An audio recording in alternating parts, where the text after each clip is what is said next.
Hi, my name is Tyler Athan, and today I'm going to be talking about quality management systems and how they relate to businesses.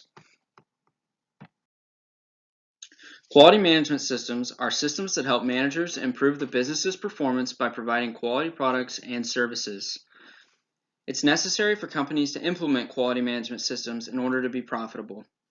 If quality in products is low, then you will most likely lose customers, and also you'll have higher repair and maintenance costs. Loss of revenue and an increased cost is going to be bad for your company. So that's why quality management systems need to be implemented. The primary goal of a quality management system is continuous improvement. Like the name suggests, continuous improvement is an ongoing effort to improve products, services, or processes.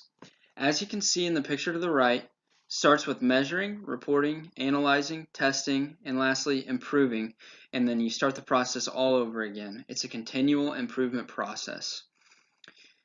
In continuous improvement, you always want to compare the costs of any changes to the benefits of the change. For example, if you want to restructure your company, but it's going to cost $40,000, but it's going to save $60,000 in production costs, then it's in the end worth it because you're going to come out on top with a profit. Even though the $40,000 in the beginning may seem like a large number, the savings are going to be better. There's 5 elements of a quality management system that every single quality management system has. The first is data management. The second is internal processes. The third, customer satisfaction from product quality. The fourth, improvement opportunities. And lastly, quality analysis.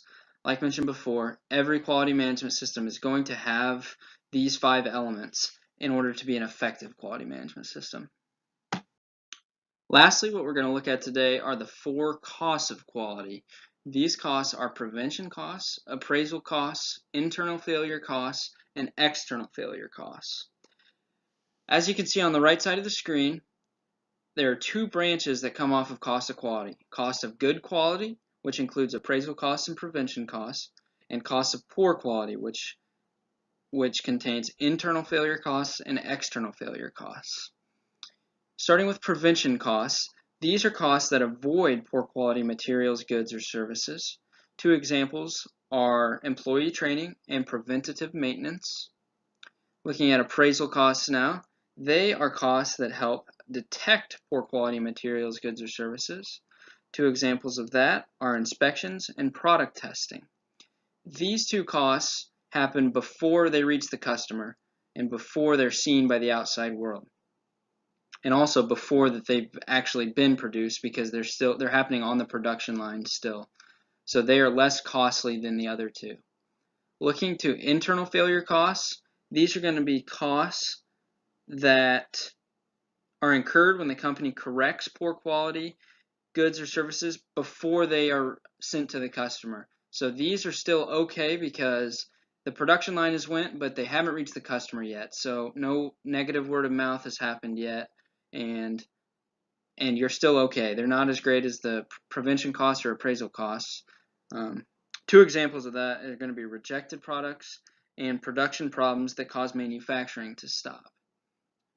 Lastly, external failure costs are costs incurred after the company delivers a poor quality good or material to the customer, and then they have to make it right. A couple examples of that are warranty costs and sales returns due to defective merchandise. So when you have merchandise returned for being defective, you lose out on the cost of producing the item and of selling the item. So you're really losing out on the revenue, and you're spending money on production that was not necessary to spend. And also, word of mouth is going to be a very negative factor in this one, because your bad product has reached the customer, and they're going to be able to tell their friends and family that your products are of low quality. So external failure costs you really want to avoid. In conclusion, quality management systems are imperative to a company's success. Continuous improvement is the primary goal of quality management systems, and there's 4 costs of quality: preventative costs, appraisal costs, internal failure costs, and external failure costs. Thank you.